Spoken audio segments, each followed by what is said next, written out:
Hello दर्शक बंधु नमस्कार। मु कुसुम आपण मानक माँ हातरंदा चैनल को बहुत बहुत स्वागत। आज मु करने को जाऊँगी प्रेसर कुकर रे नाउ पोड़ पिठा। आपण माने देखिबे जदि मो भिडियोटी भल लागिबो ता लाइक शेयर निश्चय करिवे, सब्सक्राइब करिया को बिल्कुल भूलिबेनी।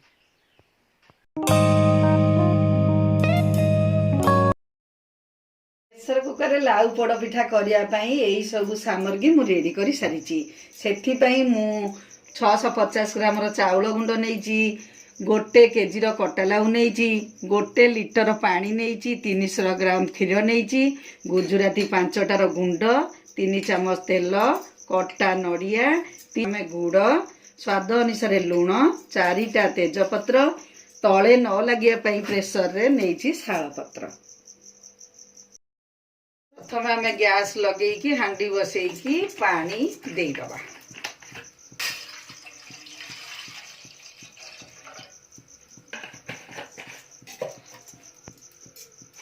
से क्षीर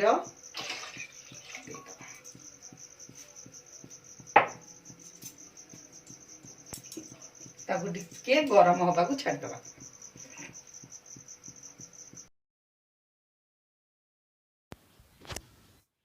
क्षीर एबे गरम हो सारी आम कटा लाउ तक पकईदबा।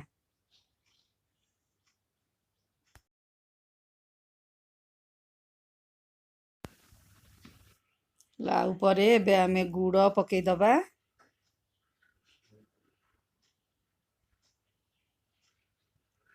गुड़ परे नड़िया कटा नड़िया ही रही गुड़ नड़िया पकईदबा।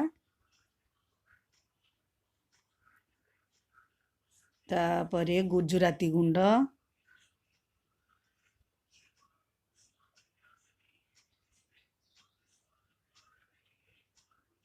किछि तेजपत्र,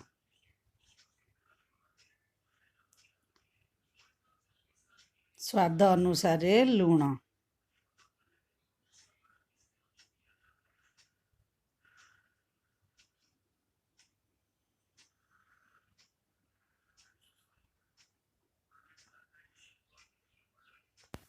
ए सबु सिझिबा पई आमे ताकू 15 मिनिट छाड़ीदबा। से गोटे चापा घोड़े दबा।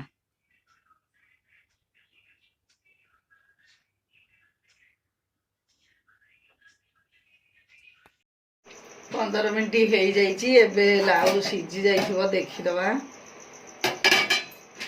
लाउ एबे सिझी जाइए, पानी मध्य कमी जाइए। एबे आमे चाउल गुंड पकईदबा।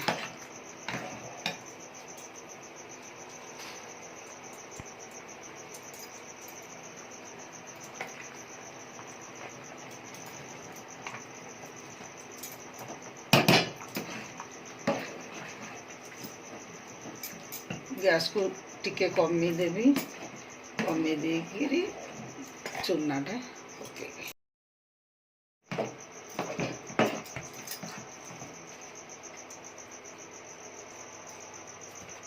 चाउल चूना सबू को आस्ते आस्ते करके पकेबे, जेमिति गोड़ेला बेले कौनसी बिंडा न हो।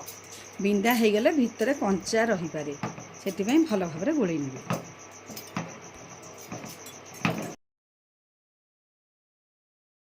जंतुणीटी एबे भल भाबरे हो सारी, आमे ताकू तळकू ओल्हेई दबा। एबे आमे प्रेसर कुकर टिकी गैस रे बसेगा।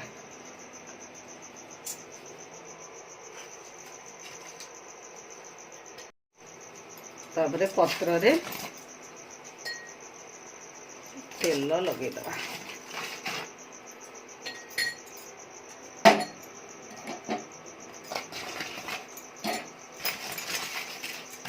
पत्र रे आमे भल भाबरे लगे दबा।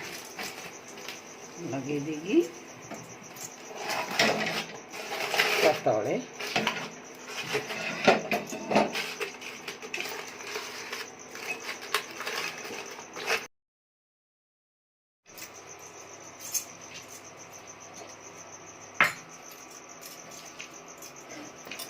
तापरे तैयारी रही जंतुणी को ताधीरे देदेवे।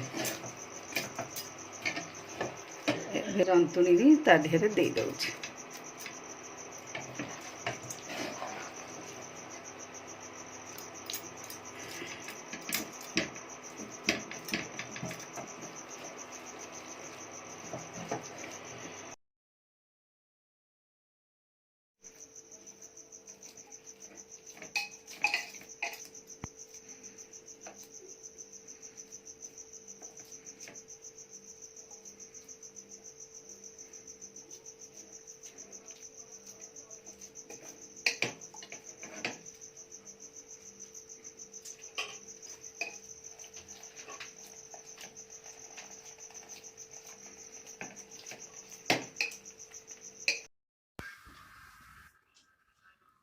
ଏବେ ଆମେ କଭର ବନ୍ଦ କରିଦେବା। ତା ପୂର୍ବରୁ ଆମେ ହୁଇସିଲଟିକୁ ବାହାର କରିଦେଇଥିବା। ଏବେ ଆମେ ଝିମା ଆଞ୍ଚରେ କଭର ବନ୍ଦ କରିକି 1 ଘଣ୍ଟା ପୁରା ସିମ୍ ଆଞ୍ଚରେ ଛାଡ଼ିଦେବା। ଚାଲନ୍ତୁ ଏବେ ଘୋଡ଼ା ବାହାର କରିବା, ଦେଖିବା ପିଠାଟି କେମିତି ସିଝିଲା କି ନାହିଁ। ହଁ, ଆମେ ଛୁରୀ ପୁରେଇ ଦେଖିବା, ଏଇଟା ଭଲ ଭାବରେ ସିଝି ସାରିଛି। ଏବେ ତାକୁ ଆମେ ପିସ୍ କରିକି